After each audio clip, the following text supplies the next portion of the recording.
Welcome into another edition of the Beantown Blitz podcast. I'm your host, Chris Frangolini, joined with Austin from the Swing of Things. Into the Patriots preseason game number 2 wrap up, we have a jersey to give away. So we probably got more people than we expected. Austin has all 75 names in a random, is it a generator? Some Yeah, app like that a he has random. on. It'll pick a random name from this list. So all the names have been entered. Go ahead and randomize that. I don't know how the app does it. If it All right, just randomly I just gotta click a button. like a We'll bingo, count it down. cling it. All All right. right, Let's start it from 3, starter from 3. 2, 2, 1. Go ahead, hit it. Hit it random, Evan and we'll Flaherty. announce. Evan Evan Flaherty has Flaherty won the jersey.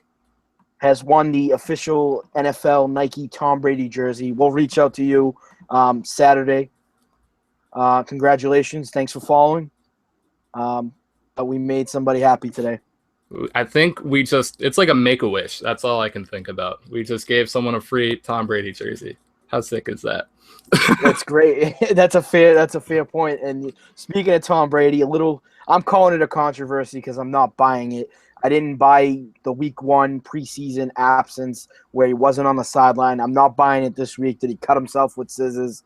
I'm just not buying it. He's set 1 minute he's set to start. Tommy Curran of CSN New England reported that he was starting. Then a couple minutes later, cut his hand on scissors, putting his cleats on. Buying it, it's too fishy that each week that there's an excuse. I mean, Tom Brady, Tom Brady throughout his career hasn't played a lot, but now with all this, witch hunt, they robbed him a quarter of the season. I'm not buying it. There's something fishy here. I mean, I feel like they wouldn't announce him starting or playing at all, and then purposely take him. Like something must have happened, whether or not he really cut himself with scissors or Tell something me else what he's popped up. doing with scissors. Don't they have locker room attendants that do that? The man needs his hands to throw a football. I mean, I don't buy it. I mean, there's something happened. Yes. I don't know if he really cut his hand. Yeah, I mean, he could have rolled his ankle warming up. He could have. I mean, he's had all sorts of issues through his career with the shoulders, or I mean, obviously his knee. Maybe something happened, and they're trying to kind of cover it up.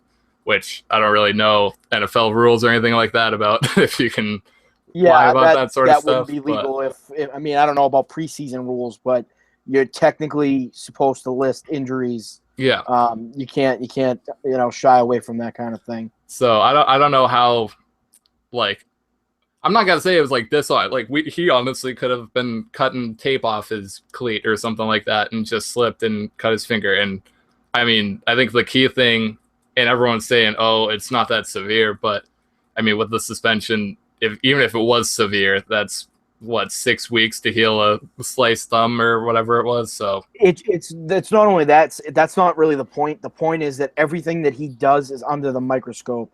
He hasn't said anything bad this training camp, this preseason. He hasn't said anything bad. He looks great. Tom Brady still has it from what we've seen of him versus Jimmy G and Jacoby Brissett. He has it. Little things like this, he's under the microscope and scrutinized even more. yeah, I mean, I think the key thing, though, I mean, you could say it all you want, but how much would he have really played I think it's one of those things. When he does play in the preseason, he's getting maybe a series just to kind of get out there, prove, okay, like I'm not just like going through the motions. This is a real game. He knows how it feels. And then Jimmy G and Brissett are coming right out. So I don't think it's really like he wouldn't have played that much. I don't think it's that big of a deal. From one quarterback to another, the presumed starter for the first 4 weeks, Jimmy Garoppolo, looked pretty good. 117.4 passer rating, 16 of 21, 181 yards, a touchdown.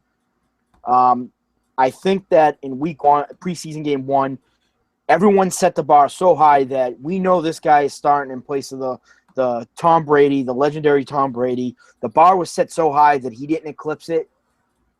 Against the Bears, he just went out and played football, and I think he looked great doing it.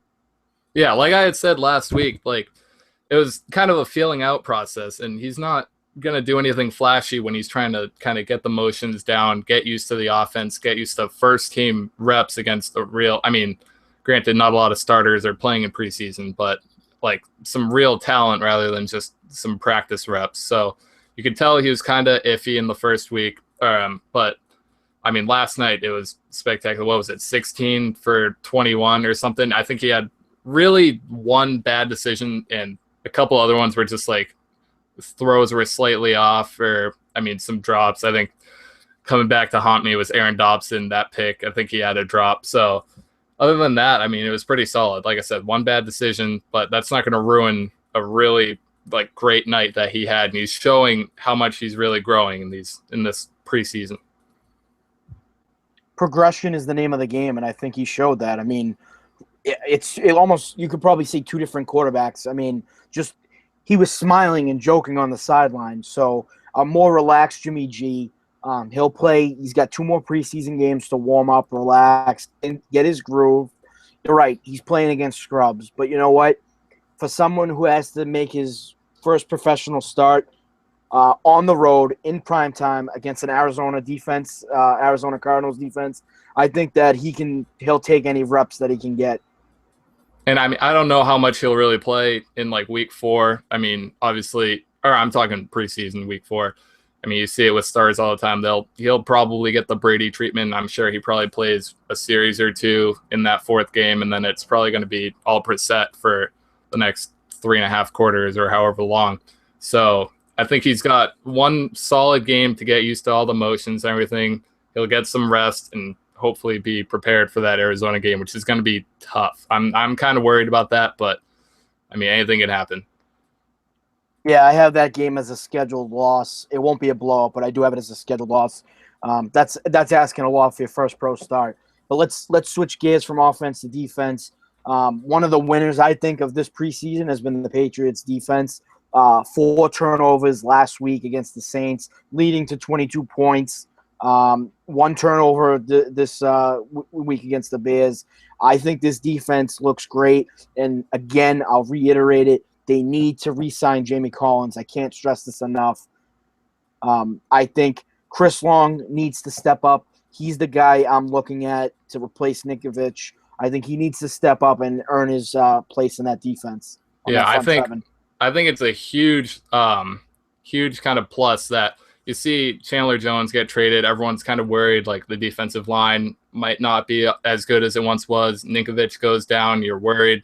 But everyone has stepped up. And the big name out of last night, Anthony Johnson, who no one could really – I couldn't tell you who he was before last night. It's just showing the depth in the defensive line at really every position.